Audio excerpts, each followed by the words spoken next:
जय जय जय मात शीतला तुम ही धरै जो ध्यान। होय बिमल शीतल हृदय विकसय बुद्धि बलवान। घट घट वासी शीतला शीतल प्रभा तुम्हार।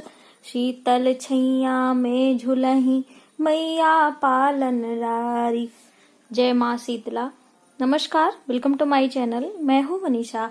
आज हम लोग माता शीतला की पूजा विधि जानेंगे और महत्वपूर्ण पूजन सामग्री जानेंगे और इस पूजा को करने से हमारी कौन सी मनोकामनाएं पूर्ण होती हैं, ये सारी महत्वपूर्ण जानकारी हम आपको इस वीडियो में देंगे। तो दोस्तों चलिए हम अपने वीडियो को शुरू करते हैं। शीतला अष्टमी की पूजा चैत मास की कृष्ण पक्ष की अष्टमी तिथि को किया जाता है और कहीं कहीं इसे बसोरा के नाम से या फिर बसियोरा के नाम से भी जानते हैं। और यह व्रत सप्तमी तिथि से ही शुरू कर देते हैं। घर की जो महिलाएं होती हैं वो सप्तमी तिथि का व्रत धारण करती हैं, संकल्प लेती हैं अपने परिवार की सुख समृद्धि के लिए। माता शीतला रोग निवारणी होती हैं। ऐसी मान्यता है कि माता शीतला के पूजन करने से हमारे रोगों का नाश होता है और हमारे परिवार में विपत्तियों का नाश होता है। तो इसीलिए हम माता शीतला का पूजन अर्चन करते हैं और उन्हें बासी ठंडा भोजन का नैवेद्य समर्पित करते हैं। यह नैवेद्य जो महिलाएं व्रत धारण करती हैं सप्तमी तिथि का, उसी दिन सारे प्रकार की नैवेद्य बनाए जाते हैं। ये अलग अलग प्रांतों में अलग अलग तरीके से बनाया जाता है। कहीं कहीं पे मीठा भोजन माता को भोग लगाने का प्रचलन होता है।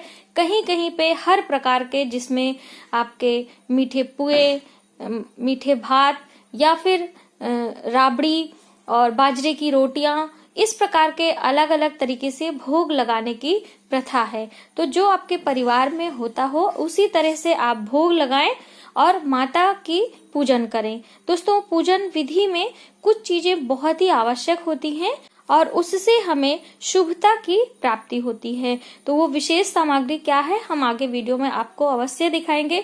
और दोस्तों हम आपको ऐपन बनाना भी बताएंगे, क्योंकि जब करवा चौथ की वीडियो हमने डाली थी बहुत सारे लोगों ने मुझे कमेंट किया था कि ऐपन क्या होता है और इसे कैसे बनाते हैं। तो हम आपको ऐपन बनाने की विधि बना के प्रॉपर तरीके से दिखाएंगे कि माता शीतला की पूजन विधि बहुत ही सरल और बहुत आसान है।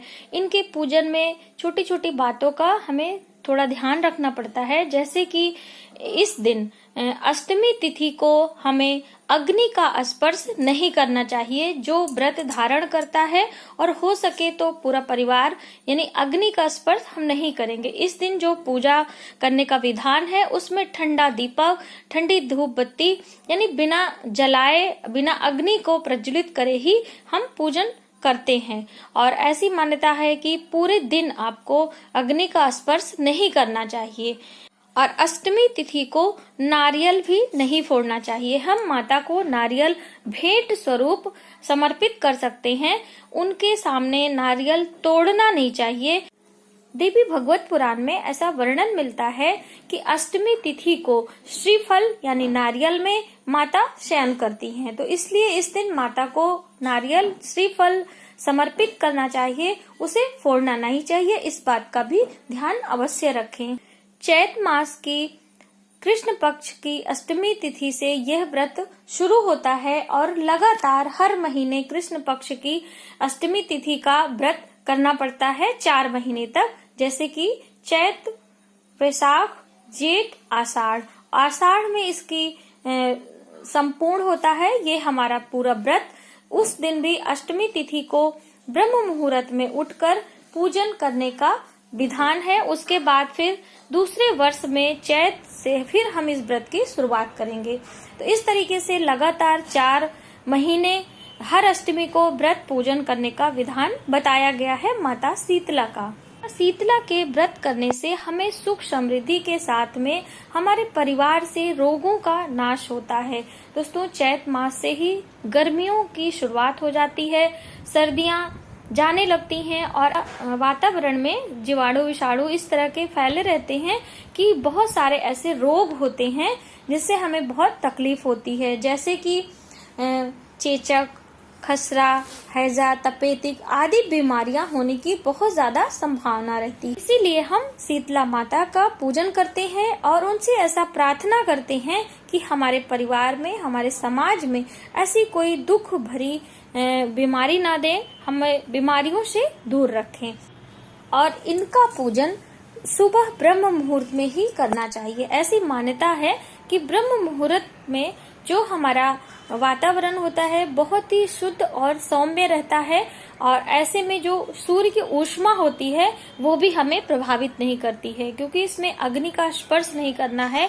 और जो सूर्य की ऊष्मा है, उसकी गर्मी, उसका ताप भी माता को नहीं लगना चाहिए। तो इसलिए आप ब्रह्म मुहूर्त में उठकर माता शीतला की पूजन करें। दोस्तों, हमें इस दिन प्रकृति की भी पूजन अर्चन करनी चाहिए। जैसे कि पर्यावरण को शुद्ध रखने वाले जो हमारे दैवीय पौधे होते हैं, पेड़ होते हैं, उनका भी पूजन अर्चन करने का विधान होता है। तभी हमारी ये शीतला माता का जो व्रत है संपूर्ण होता है।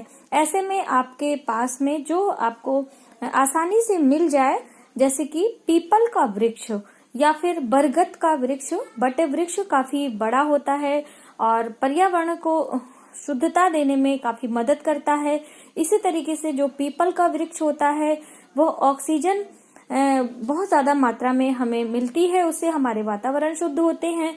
और तुलसी का पौधा या फिर नीम का पौधा, आपने देखा होगा कि माता शीतला के हाथ में नीम के पत्ते भी रहते हैं। तो इस तरीके से आप नीम के पौधे की पूजन करें, उनमें जल सींचें।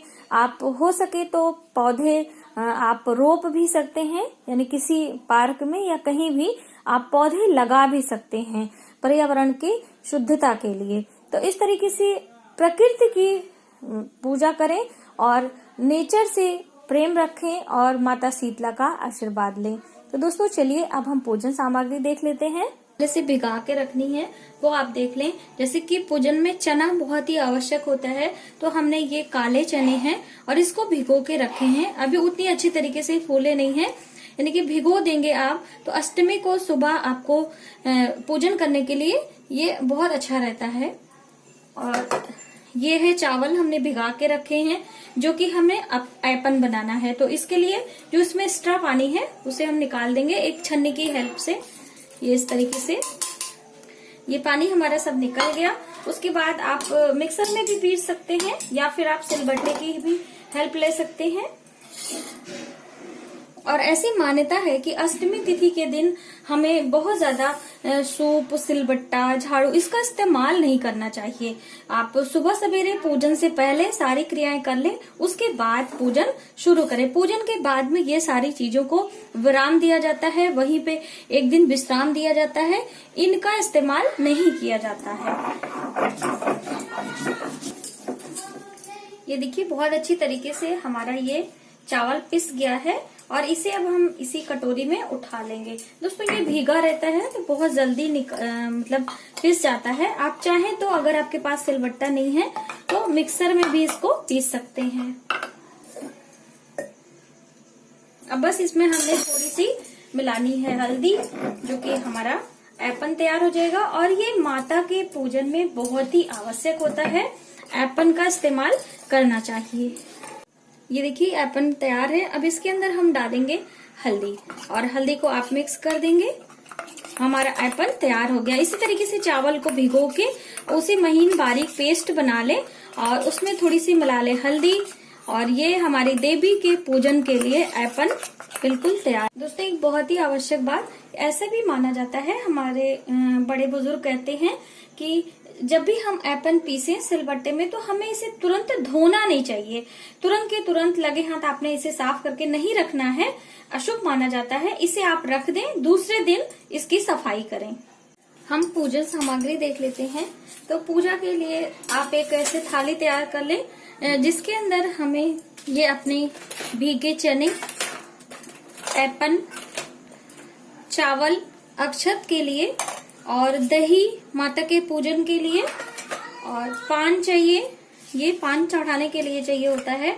और उसके साथ में हमें छोटी इलायची और लौंग चाहिए। दोस्तों, माता का जब भी आप पूजन करें तो एक पेयर लौंग चढ़ाए, यानी जोड़े से हमें लौंग चढ़ाना चाहिए। और माता के किसी भी स्वरूप का पूजन करें तो लौंग बहुत ही आवश्यक होता है, इस बात का ध्यान रखें। और माता के लिए सिंदूर, ये है हमारा घी का दीपक, जो कि हमें आटे का दिया बनाना है, उसके अंदर ठंडा दीपक प्रज्वलित करना है। चंदन, ये है रोली। दोस्तों बहुत सारे लोगों ने हमें कमेंट किया था कि रोली क्या होती है, तो ये इस तरीके से मार्केट में मिलती है। आप रोली पूजा की सामग्री जहां मिलेगी वहां पे आपको आसानी से मिल जाती है, और ये बहुत महंगी नहीं है। इतनी रोली हमारी ये 5 से 7 रुपए की है।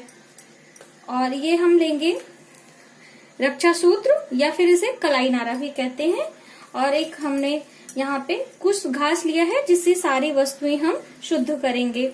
और पूजन के लिए हमें चाहिए हल्दी, थोड़ी हल्दी हमने ऐपन में डाली है, और थोड़ी सी पूजा के लिए भी चाहिए। और पूजा समाप्त होने के बाद हम माता को दक्षिणा भेंट करेंगे। और पूजन में बताशे का भी बहुत बड़ा योग होता है, यानी कि बताशा देवी के पूजन में बहुत आवश्यक रहता है। और एक हमने यहाँ पे चांदी की ग्लास ली है, जिससे माँ को हम जल अर्पित करेंगे। और एक आपको लोटा लेना है खाली कलश के लिए, जिसमें हम कलश बनाएंगे। तो इस तरीके से एक खाली बर्तन ले लें, जिसमें आप कलश बना के रखेंगे। और दोस्तों हमारे यहाँ ये इस पत्ते पे माता को भोग लगाया जाता है। ये सातों देवियां होती हैं, उस पे जो हलवा और पूरी होता है, इसी पे भोग लगाते हैं। किसी किसी के यहाँ कुल्हड़ का इस्तेमाल किया जाता है, इस तरह की कुल्हड़ होती है, उसमें भोग लगाते हैं। तो आपको आपके परिवार में जिस तरीके से लगाया जाता हो आप उसी तरह से करें। और माता का श्रृंगार के लिए हम ये पुष्पों की माला लेंगे इस तरीके से। और तो ये है माता का श्रृंगार का सामान। इसमें हमने लिया है सबसे पहले तो एक ये चुन्नी है इस तरीके से, और शीशा, कंघा, चूड़ी, बिंदी, मेहंदी, काजल और आलता। तो इस तरीके से आप श्रृंगार की कुछ सामग्रियां ले सकते हैं। यदि हमारी वीडियो आपको थोड़ी सी भी हेल्पफुल लगे तो प्लीज हमारी वीडियो को लाइक करें, शेयर करें, सब्सक्राइब जरूर करें न्यू वीडियोस के लिए। और पूजन के लिए जल अवश्य लें, जो कि गंगा जल हो तो बहुत ही अच्छी बात है।